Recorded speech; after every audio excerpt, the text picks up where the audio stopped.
Matapos ang mahigit 3 linggong pagmamanman ng mga operatiba ng Southern Police District sa dalawang hinihinalang high-value drug pushers sa isinagawang drug bust operation, ay matagumpay silang naaresto pasado 10:00 ng gabi nitong Miyerkules lang sa harap ng isang fast food chain sa Delpan Parking Lot, Barangay Singkamas, Makati City. Kinilala ang mga sospek na si alias Boss, 43 anyos, na siyang target sa nasabing operasyon, at si alias Harami, 35 anyos, kapwa residente ng Pandacan, Maynila.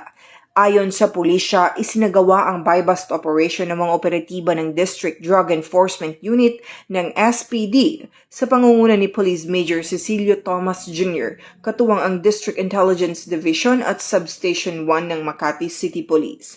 Nakuha mula sa mga sospek ang tinatayang 500 grams ng hinihinalang shabu na may street drug price na humigit kumulang 3.4 milyong piso, kasama ang buy-bust money at iba pang ebidensya. Dagdag pa sa investigasyon na parehong runner ang nasabing sospek na kumukuha ng ilegal na droga sa kanilang source na si alias Renz. Ibinabagsak nila ang mga ipinagbabawal na gamot sa iba't ibang lugar ng Makati, Taguig, Muntinlupa, Parañaque at sa iba pang bahagi ng Metro Manila.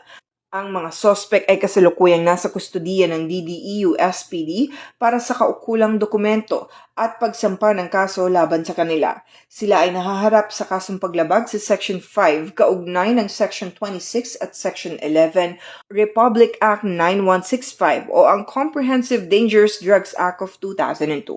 Patuloy naman ang paalala ng pulisya sa publiko na makipagtulungan sa mga otoridad upang tuluyang masugpo ang ilegal na droga sa komunidad. Mula dito sa Southern Police District, ako ang inyong PNN correspondent, Patrolwoman Meriton Veva, alagad ng batas, tagataguyod ng Bagitang Police.